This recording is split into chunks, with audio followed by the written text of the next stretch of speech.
রাধে রাধে। আজকে শ্রীমদ্ ভাগবত গীতার 14 নং পৃষ্ঠা পাঠ করতে চলেছি। চলুন শুরু করা যাক। তেমনি জীবও ভগবানের শক্তি, তবে তারা ভিন্ন নয়, ভগবানের সঙ্গে নিত্য সম্পর্কযুক্ত।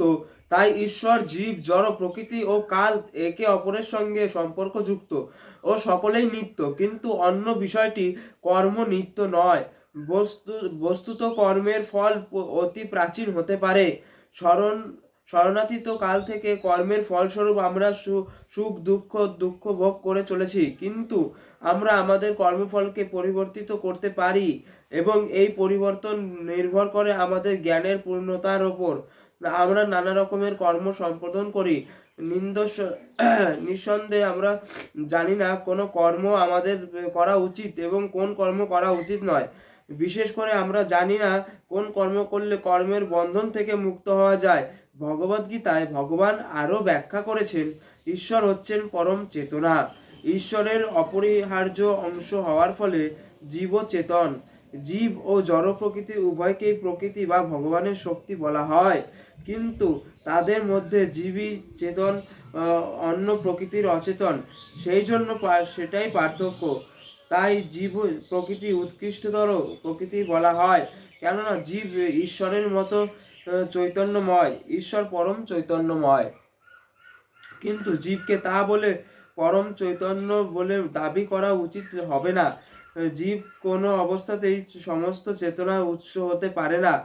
জীব তার সিদ্ধ লাভের কোনো অবস্থাতে পরম চৈতন্যময় হতে পারে না। আর জীব তা হতে পারে বলে কোনো মতামতের যদি বলা হয়, তবে সেটি বিভ্রান্তির মতামত। সে চৈতন্যময় বটে, কিন্তু পরম চৈতন্যময় নয়। জীব ও ঈশ্বরের পার্থক্য গীতায় 13 অধ্যায়ে বিশদভাবে আলোচনা করা হয়েছে। এই আলোচনার মাধ্যমে আমরা জানতে পারি যে জীবের মতো ভগবানও ক্ষেত্রজ্ঞ, চেতন, এবং জীব কেবল তার নিজের দেহ সম্বন্ধে সচেতন, কিন্তু ভগবান সমস্ত দেহে সচেতন। যেহেতু তিনি সকলের হৃদয়ে অবস্থান করেন, তাই তিনি সকলের অন্তরতম প্রদেশের কথা জানে।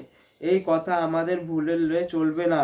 এই সম্বন্ধে আরও ব্যাখ্যা করা হয়েছে। পরমেশ্বর ভগবান পরমাত্মা রূপে জীবের অধিষ্ঠান ও জীবের বাসনা অনুরূপে তিনি নিজেই পরিচালিত করেন। মোহাচ্ছন্ন হয়ে জীব তার কর্তব্য কর্ম ভুলে যায়।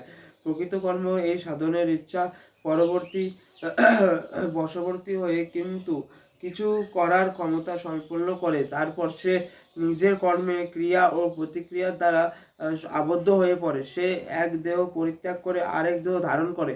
তেমন আমরা পুরাতন কাপড় ফেলে দিয়ে নতুন কাপড় পরি, ঠিক এইভাবে আত্মা দেহান্তরিত হতে হতে তার বিগত কর্মসমূহের ক্রিয়া ও প্রতিক্রিয়া ভোগ করে। কিন্তু জীব যখন স্বতত্ত্ব গুণের অধিষ্ঠিত হয়, পরীক্ষিত হয় এবং তার কর্তব্য কর্ম সাধনের চেষ্টা হয়। হরে কৃষ্ণ।